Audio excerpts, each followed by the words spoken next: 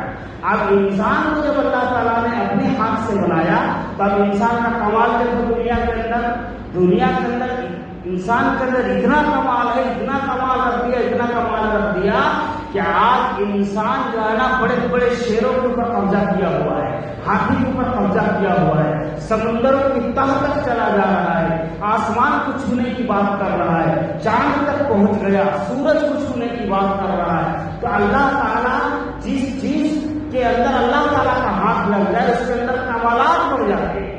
تو اسی طرح اللہ تبارک و تعالیٰ نے جنت الفردوس کو بنایا تو اپنے ہاتھ سے بنایا۔ جنت الفردوس کے اندر جو شجر لگایا، شجر طوبہ، اس درخت کو اللہ تعالیٰ نے اپنے ہاتھ سے لگایا۔ تو ایک جنتی جب جنت میں جائے گا اور شجر طوبہ کے پاس جب جائے گا، اس شجر طوبہ کے پاس جانے والا عمل کیا ہوگا، ایسا عمل کیا ہوگا کہ اللہ تعالیٰ اس کو شجر طوبہ کا سایہ نصیب کریں گے۔ تو یہ جنتی جب جنت میں جائے گا تو اللہ تعالیٰ فرمائیں گے اے میرے بندے، میں نے تیرے لیے شجر طوبہ کا سایہ نصیب کر دیا۔ تو کہے گا پروردگار عالم یہ تو بڑا کمال کی بات ہے۔ فرمایا یہ شجر طوبہ کیا چیز ہے؟ تو فرمایا شجر طوبہ وہ کمال کی چیز ہے، فرمایا کہ تم جنت میں کوئی چیز مانگنا نہیں ہے، جنت میں مانگنا نہیں ہے بھائی، یہاں دنیا میں مانگو، جنت کی نعمتیں مانگو، جنت مانگو، جنت الفردوس مانگو، ساری چیز مانگو، دنیا میں مانگو، جنت میں نہیں مانگنا ہے۔ کرنا کیا ہے؟ جنت میں خالی سوچنا کام ہے، سوچا کہ وہ تیار ہو گیا، جو چیز خیال میں گزرا کہ اللہ تبارک تعالیٰ اس کو حاصل کر دیں گے۔ تو شجر طوبہ کے پاس جب یہ کھڑا ہوگا تو اس کو سواری یعنی اچھا گھوڑے کی جو اس کو جستجو پیدا اس کے دماغ کے اندر گزرے گا کہ کاش ایک زبردست گھوڑا اگر میرے سامنے ہوتا اور اوپر لگا ہوا گھوڑا ہوتا تو اس گھوڑے پہ بیٹھ کر کے میں جنت کا سیر کرتا۔ یہ جب خیال گزرے گا تو شجر طوبہ ایسا پھٹ جائے گا، پھٹ کر کے اسی کے جڑ سے گھوڑا تیار ہو کر کے پر کے ساتھ اس کے سامنے موجود ہو جائے گا، اور وہ شخص اس میں بیٹھنے کے لیے چاہے گا تو اس کے دل کے اندر اور ایک بات گزرے گی۔ کیا گزرے گا؟ کہ کاش اس گھوڑا میں بیٹھنے کے لائق کوئی لباس ہوتا میرے پاس جو میری شان و شوکت کو بڑھا دیتا۔ تو اللہ تبارک و تعالیٰ پھر اسی درخت کو حکم دیں گے اور اسی درخت سے اس کے لیے لباس تیار ہو کر۔ تو شجر طوبہ کوئی معمولی چیز ہے بھائی، شجر طوبہ کوئی معمولی چیز نہیں ہے۔ اسی لیے اللہ کے رسول صلی اللہ علیہ وسلم نے فرمایا کہ جب بھی اللہ تعالیٰ سے مانگو تو جنت الفردوس مانگا کرو۔ اور جنت الفردوس ایک حدیث کے اندر آیا ہے کہ جب کوئی بندہ دن میں 3 مرتبہ جنت الفردوس مانگتا ہے، کتنے؟ دن میں 3 مرتبہ۔ ہم کتنی بار نماز پڑھتے ہیں بھائی؟ 5 مرتبہ۔ اگر ہم 5 مرتبہ اللہ تعالیٰ سے مانگیں گے جنت الفردوس کی جگہ دے میرے مولا، جنت الفردوس کی جگہ دے میرے مولا، جنت الفردوس کی جگہ دے میرے مولا، تو اللہ تبارک و تعالیٰ 3 مرتبہ میں دعا قبول کر لیتا ہے۔ تو 5 مرتبہ جو مانگے گا اس کا کیا حال ہوگا؟ تو فرمایا جب کوئی 3 مرتبہ جنت الفردوس کا سوال کرتا ہے تو جنت الفردوس اللہ تعالیٰ سے کہتی ہے کہ اے اللہ تو اس کو جنت میں جگہ دے دینا۔ اور اسی طرح کوئی بندہ جب 3 مرتبہ جہنم سے پناہ مانگتا ہے تو جہنم اللہ تعالیٰ سے ریکویسٹ کرتی ہے، گزارش کرتی ہے کہ پروردگار عالم فلاں بندے نے مجھ سے 3 مرتبہ پناہ مانگا ہے، اے اللہ تو مجھ سے اس کو پناہ عطا فرما۔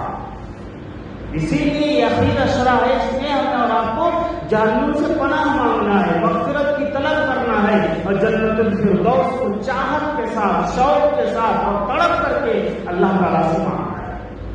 بے شک جب ہم مانگیں گے اللہ تبارک تعالیٰ ہمیں اور آپ کو عنایت فرمائے گا۔ تو شجر طوبیٰ کے اندر ایسے ایسے کمالات اللہ تبارک و تعالیٰ نے رکھا ہے اور فرمایا کہ اس کے جڑ سے جو پانی نکلے گا اور پانی کو جو ایک مرتبہ پی لے گا، صرف ایک مرتبہ، تو فرمایا اس کو پھر زندگی جب تک جنت میں رہے گا اسے پیاس نہیں لگے گی۔ آج اگر دنیا میں ایسا کوئی پانی سائنسدان نکال دے کہ بھائی ایک گلاس پانی ہم جو دے رہے ہیں تو بار بار پینے کی ضرورت نہیں پڑے گی۔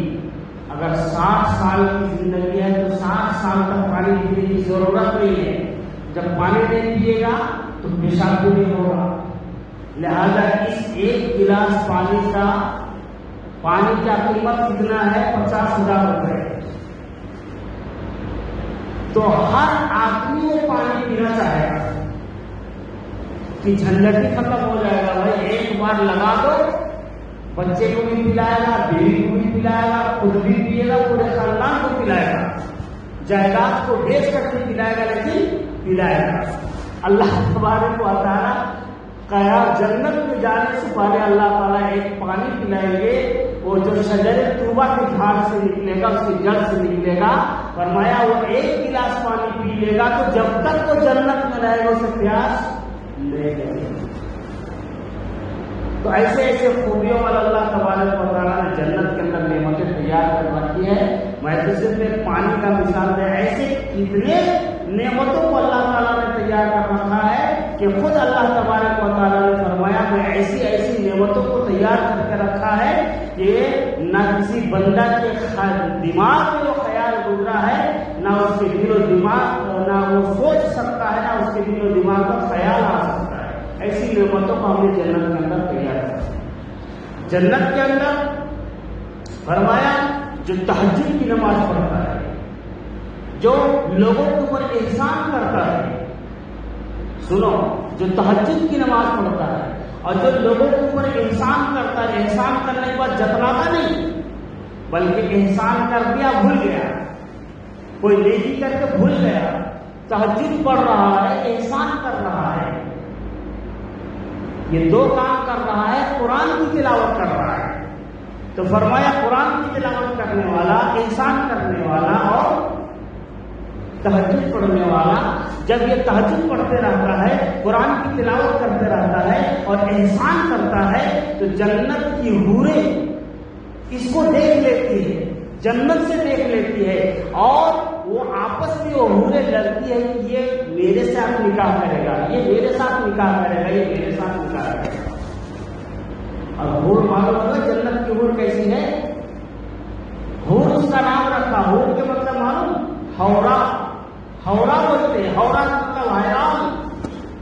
جب انسان ایک مرتبہ حور کو دیکھے گا، لڑکی کو دیکھے گا تو حیران ہو جائے گا، بحران ہو جائے گا، حورا، اس کی آنکھ چکا چوٹ ہو جائے گی، فرمایا۔ اور جب دیکھے گا تو 70 سال تک دیکھتا رہے گا۔ اور ایک حدیث کے روایت کے اندر آیا ہے کہ ایک ادنا جنتی کے سامنے جب خوبصورت حور کو لایا جائے گا، لڑکی کو لایا جائے گا، تو یہ ادنا جنتی اس حور کو دیکھے گا جب پہلی بار تو 70 سال تک بے ہوش رہے گا۔ کتنے بھائی؟ اللہ، اس ادنا جنتی کو جو حور ملے گا اس کا یہ عالم ہے۔ تو جو سب سے اعلیٰ جنتی ہوگا، جو جنت الفردوس میں جانے والا ہوگا، اس کو کیسی حور ملے گی بھائی؟ اس حور کا نام ہے حور عینہ۔ کیا نام ہے؟ حور عین۔ عین کے مطلب آنکھوں والی، نین والی، بڑی بڑی آنکھوں والی۔ قرآن کے اندر جو ہے اس کا جو تذکرہ کیا ہے سورہ رحمان کے اندر، آپ پڑھو گے تو پڑھتے ہی رہ جاؤ گے۔ اللہ تبارک و تعالیٰ سورہ واقعات کے اندر، سورہ رحمان کے اندر اس کا جو تذکرہ کیا ہے، واہ سبحان اللہ، سبحان اللہ۔ تو عین کے مطلب آنکھ، عینن آنکھ، عینی میرا آنکھ، عینو کا تیرا آنکھ، عینن سب کی آنکھیں. تو اللہ تبارک و تعالیٰ نے حور عین کو بنایا ہے. تو حور عین تہجد گزار کو ملے گا، حور عین روزے دار کو ملے گا، حور عین احسان کرنے والوں کو ملے گا، حور عین قرآن پڑھنے والوں کو ملے گا، حور عین تہجد پڑھنے والوں کو ملے گا. ہر ایک کو تھوڑی ملے گا. ہر کوئی ایشوریا راج سب شادی کرنا چاہتا ہے، مل جائے گا؟ نہیں ملے گا بھائی. کہ دنیا کی حوروں کا یہ قیمت ہے تو اللہ تعالیٰ جنت میں ایسی حوروں کو تیار کر رکھا ہے کہ اس کا ہم تصور بھی نہیں کر سکتے. تو بہرکیف اللہ تعالیٰ سے ہمیں اور آپ کو جنت کو طلب کرنے والا، جنت کی نعمتوں کو طلب کرنے والا بنائے. ایسے ایسے صحابہ کرام رضوان اللہ علیہ اجمعین گزرے ہیں کہ جنت کی شوق میں اپنا جان قربان کر دی. جنت کی شوق ہے، اس کو جنت ملنے والی ہے. تو اللہ تعالیٰ ہمیں اور آپ کو جنت میں جانے والا عمل کرنے کی توفیق نصیب فرمائے، جہنم سے بچنے والا عمل کرنے کی توفیق نصیب فرمائے. اور جنت میں جتنا چاہو درخت لگا دو، جتنا چاہو درخت لگا دو. اب رمضان کا مہینہ جنت میں درخت لگانے کا بہترین موقع ہے. ایک مرتبہ سبحان اللہ پڑھو گے تو کتنا ثواب ملے گا بھائی؟ 70 بار. اور ایک مرتبہ غیر دنوں میں انسان سبحان اللہ پڑھتا ہے تو اس کے لیے کتنے درخت لگتے ہیں؟ بولو بھائی. 10 درخت لگتے ہیں. کتنے؟ 10. اب رمضان میں اگر ایک مرتبہ سبحان اللہ عظیم پڑھے گا تو کتنے ہو جائیں گے بھائی؟ اب 10 کو 70 سے ضرب تو کتنا ہو جائے گا؟ 700. خالی ایک مرتبہ بولا سبحان اللہ، سبحان اللہ سبحان اللہ، کل ایک مرتبہ بولا اور اس کے نامہ عمل میں 700 درخت لگ گئے. کہ دنیا کا درخت نہیں، وہ درختوں کے کمالات الگ ہوں گے، اس کے پھل الگ ہوں گے، اس کے مٹھاس الگ ہوں گے. ایک کھجور جو ملے گا جنتی کو 7 ہاتھ کا، کتنے ہوئے؟ اور ایک 12 ہاتھ کا کھجور ملے گا. کتنے؟ 12 ہاتھ کا کھجور ملے گا ایک جنتی کو. اور وہ جنتی کتنا بڑا جنتی ہوگا؟ اس کا قد 60 ہاتھ کا ہوگا. ایک آدمی 60 گز کا ہوگا. اب اس کے سامنے دنیا کا کھجور دیے تو کیا نہیں تھا، چمٹی کیڑے مکوڑے دکھتے. اس لیے اللہ تعالیٰ نے وہاں کی جنتیوں کے لیے 12 ہاتھ کا کھجور بنایا ہے. کتنے؟ 12 ہاتھ کا کھجور. اور فرمایا ایک طرف سے کھائے گا تو کھجور کا مزہ آئے گا، دوسرے طرف سے کھائے گا تو آم کا مزہ آئے گا. ایسا پھل اللہ سبحانہ وتعالیٰ تیار کرتا ہے. تو بھائی جنت کی جب پڑھو گے ان کی نعمتوں کو جب پڑھو گے تو منہ کے اندر پانی آئے گا کہ اللہ تعالیٰ ایسے ایسے چیزوں کو بنا کر کے رکھا ہے ہمارے لیے، مومنوں کے لیے. اور یہ سب ہم لوگوں کے لیے، مسلمانوں کے لیے، ایمان والوں کے لیے. بھائی اگر اللہ تبارک تعالیٰ ہم کو آپ کو جنت میں لے جانے کا منشا نہیں ہوتا تو پھر ہم کو اور آپ کو مسلمان گھروں میں پیدا ہی نہیں کرتا. تو اللہ تعالیٰ نے ہمیں اور آپ کو مسلمان گھروں میں پیدا کرنے کا یہ پیدا کر کے بتا دیا کہ ہم تم کو جنت میں لے جانا چاہتے ہیں، جنت کی نعمتوں کو کھلانا چاہتے ہیں، جنت میں تجھے گھمانا چاہتے ہیں، جنت کی لڑکیوں سے تیرا شادی کرانا چاہتے ہیں. اس لیے تو میں نے تجھے مسلمان کے گھر میں پیدا کیا، ایمان والوں کے گھر میں پیدا کیا، قرآن پڑھنے والوں کے گھر میں پیدا کیا، حج کرنے والوں کے گھر میں پیدا کیا، زکات دینے والوں کے گھر میں پیدا کیا، روزہ رکھنے والوں کے گھر میں پیدا کیا. تو اللہ تبارک تعالیٰ سے دعا ہے کہ اللہ تعالیٰ ہمیں اور آپ کو سب کو عمل صالح کرنے کی توفیق نصیب فرمائے. اللہ تعالیٰ کہنے والے اور سننے والے دونوں کو عمل کی توفیق نصیب فرمائے.